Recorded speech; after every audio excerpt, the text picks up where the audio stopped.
Patrick might be the oddest person to come across Love is Blind. This young man said he is listening. Is that you?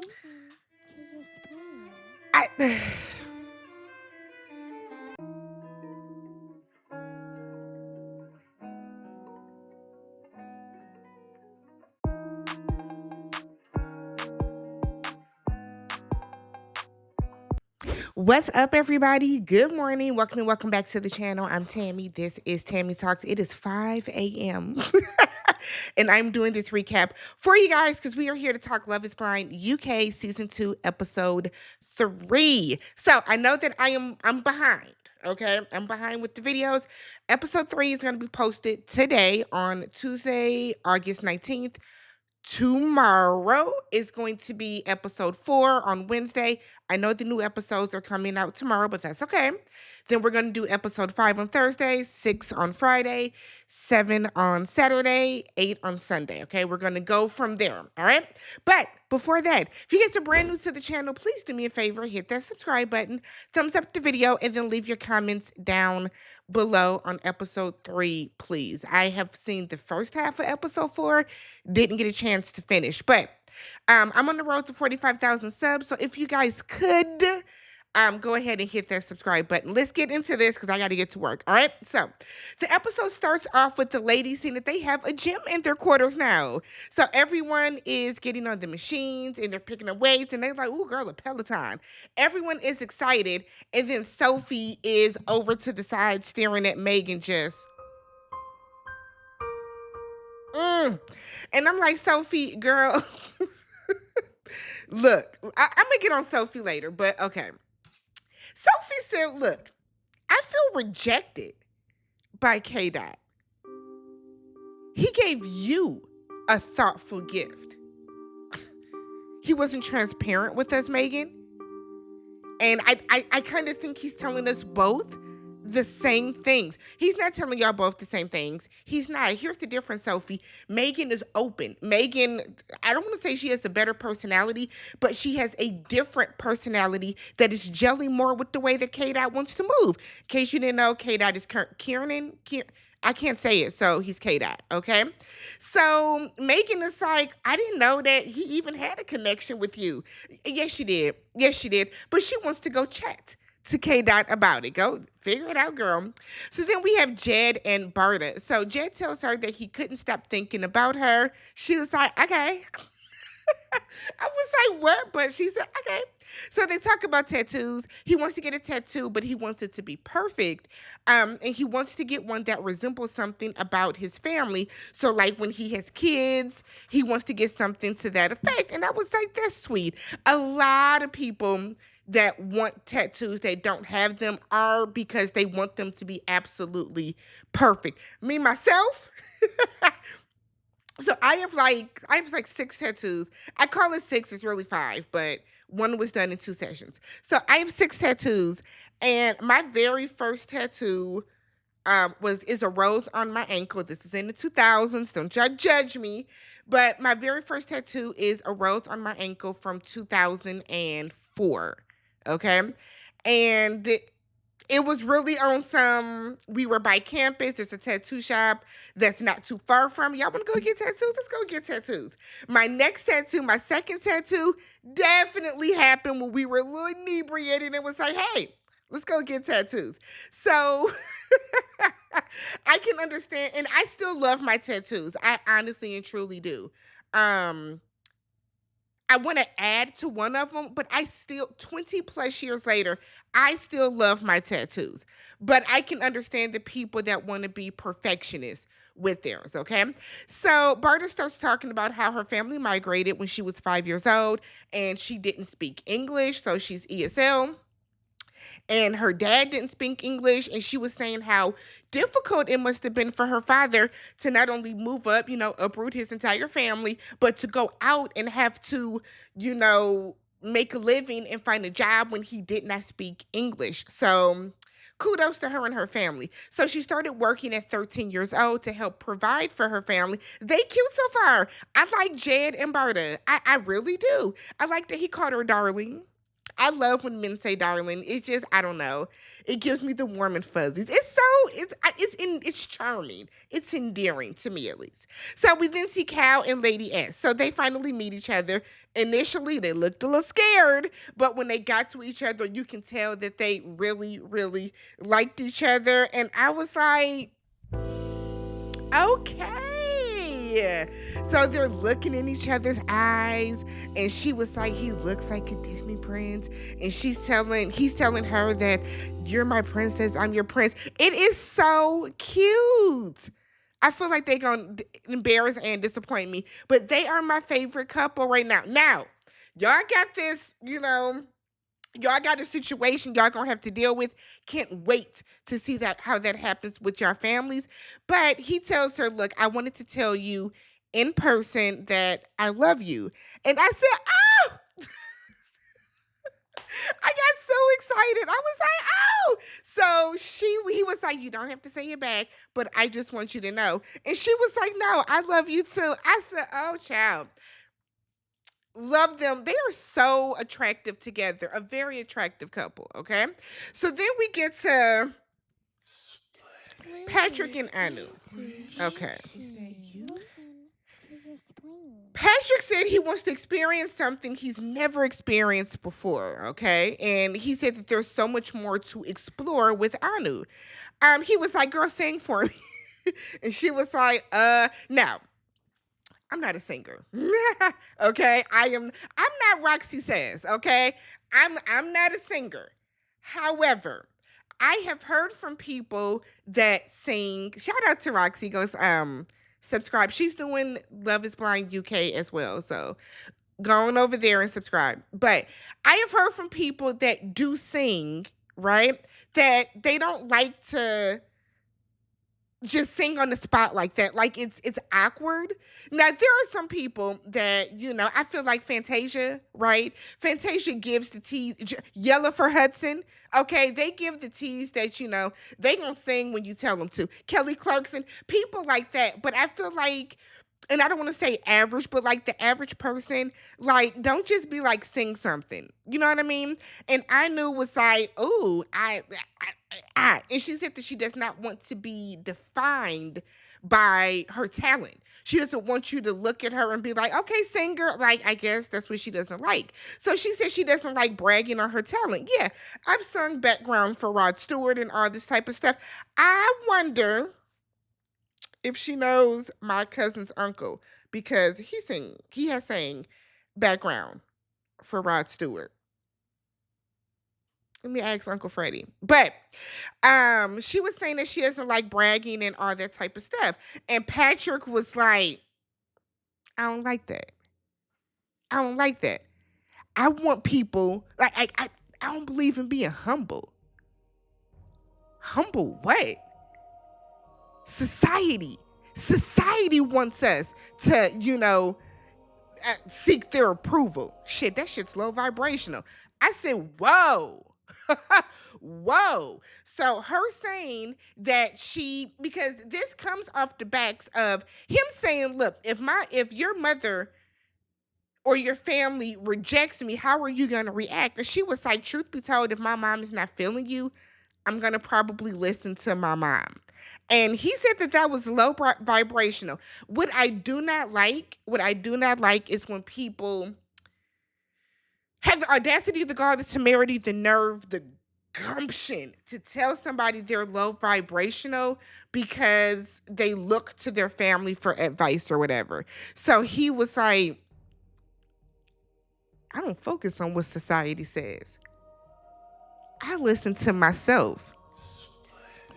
I listen to my spleen. When I turned 30, I started being selfish in a good way. I'm sorry, but yes, there is a good way and a bad way to be selfish. Something is telling me Patrick's is not in a good way, though. And then Patrick was like, my spleen is silent. Yeah, because all the voices in your fucking head are loud. Like, Patrick, baby, you are on the sticky. You are on the sticky. Nigga. So then we have Damola and Katisha, and I love Damola. Oh my God.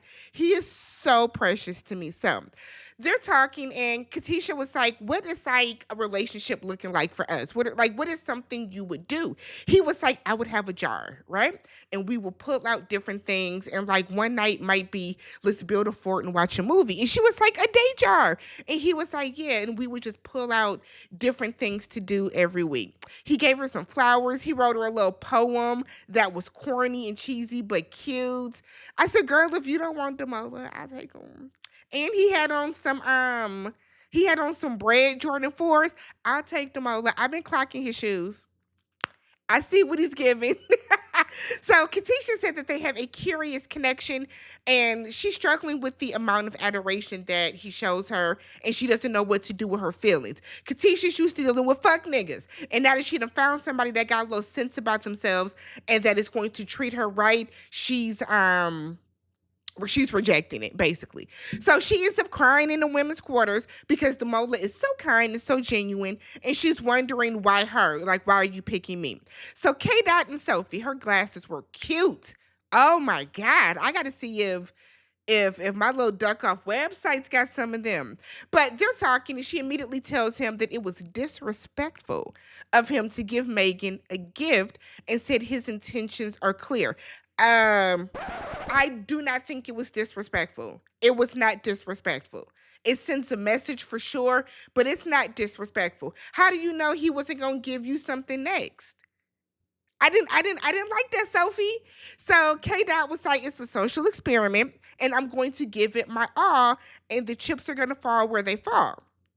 She feels that's rude. I don't. I don't feel that's rude at all. Like, here's the thing. Y'all are dating multiple people. Like, how is it? I don't have time to do this. Sophie said that she knew that, or he knew that Megan would be excited and that it would cause everyone to look at her. Sophie, you got a little too much dip on your chip for me, heifer. Like, come on. I hate every season we have somebody that does this. You knew when you signed up for this show, you knew, Sophie, that y'all were going to be dating multiple people. You knew this. So K-Dot apologizes, and I'm like, for what? But he apologizes. Sophie says she don't believe him, said that I'm a catch and a prize, and, you know, you would see that in the real world. You would see in the real world. Even though I don't open up and I don't talk about my feelings, and I can't tell you why you should like me, or what's passionate, or what's going to woo me, what's going to win me over, even though I don't want to tell you about my life, I'm the prize. What I think Sophie is typically used to benefiting from is pretty privilege. Sophie is used to meeting guys in the wild. They think she's pretty. They think she's gorgeous, whatever the case. And she's able to catch the men's like that. But now that she doesn't have to do much talking.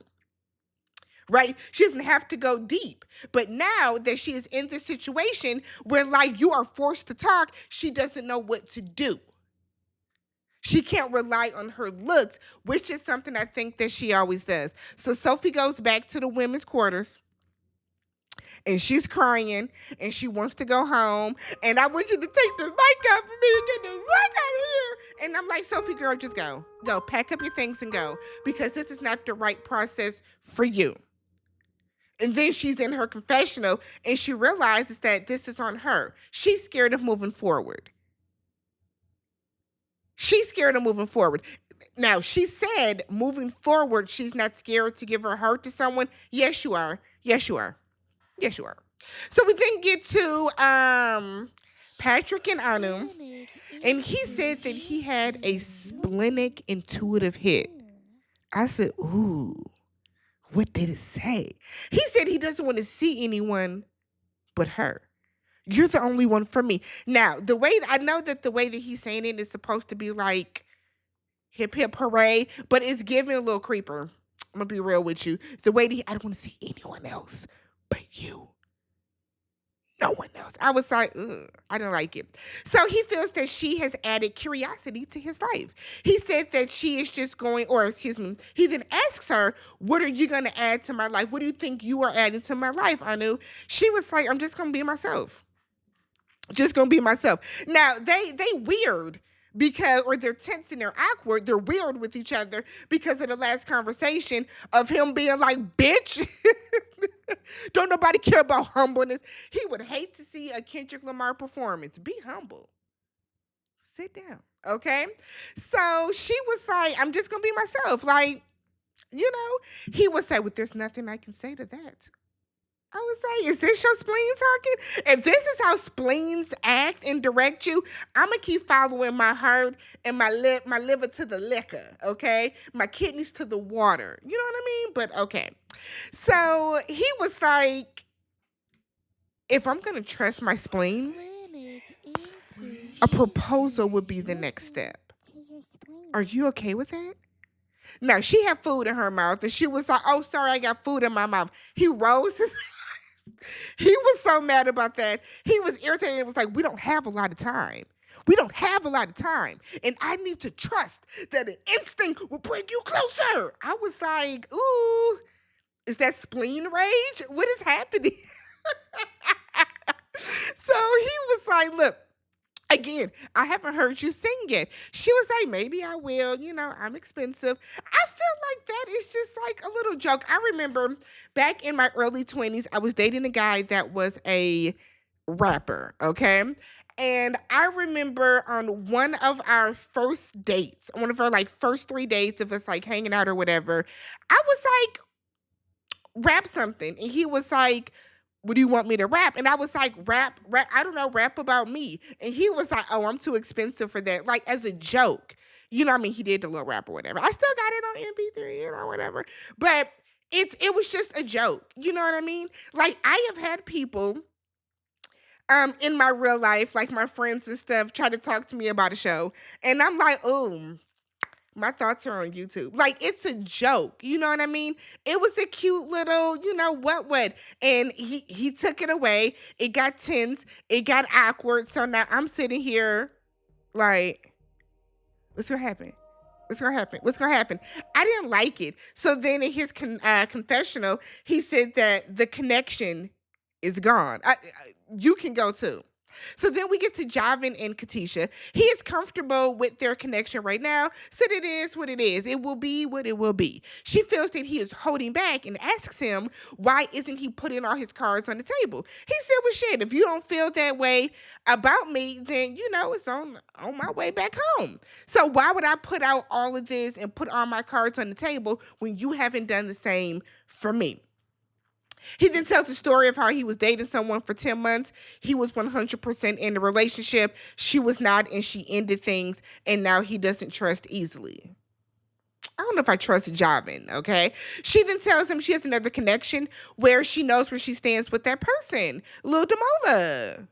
D-Money over there doing what needs to be done. So she was like, he's making grand gestures. Javin said, yeah, I ain't been making no grand gestures. But that's just not how I communicate. And if you have a better connection with someone else, then, I don't want you to be burdened with doubt, and you should go where you feel comfortable. I said, ooh.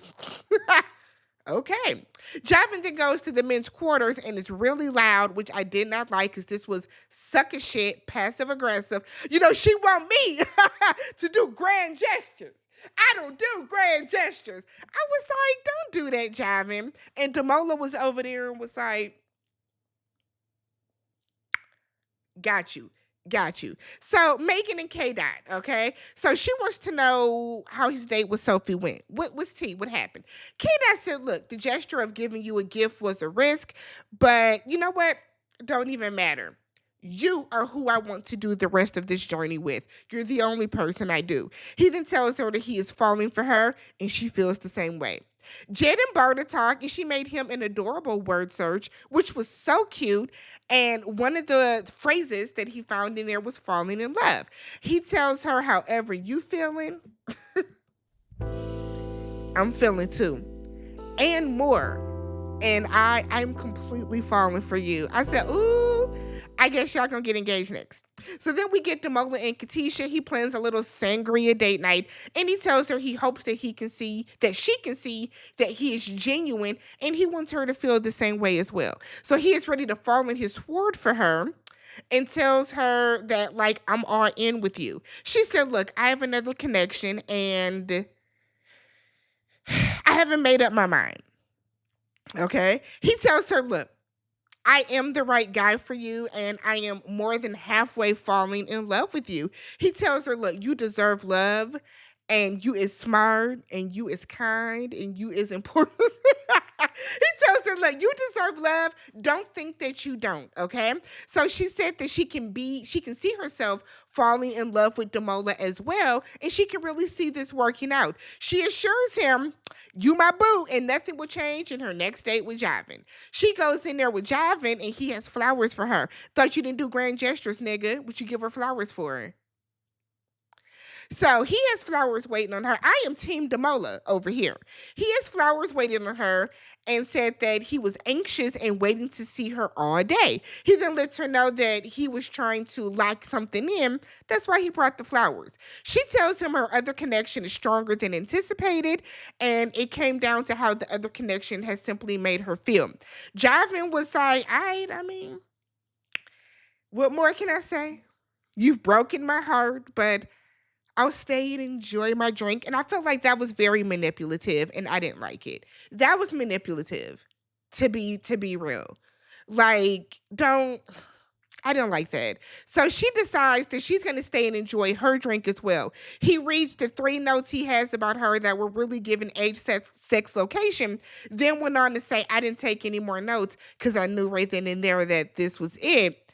Then said he knows that he then goes on to say, hold on, let me see my notes. He tells her that he did not feel, that's what it was, that grand gestures were necessary, but he knows that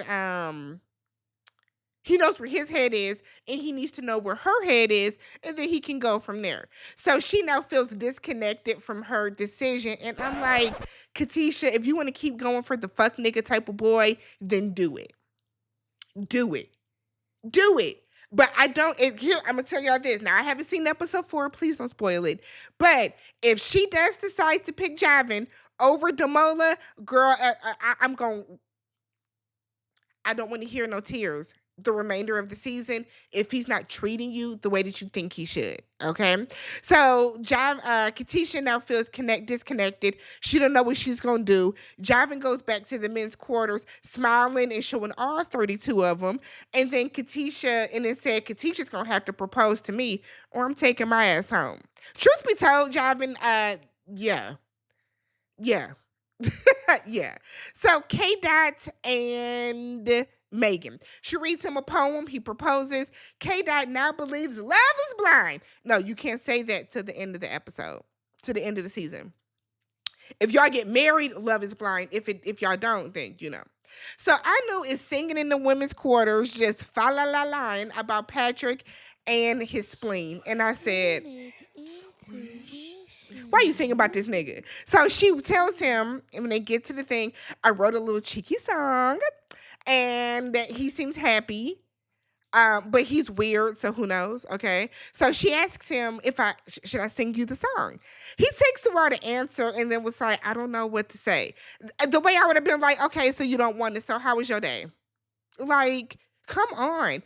He then was like, when I asked you to sing, you didn't want to. Why?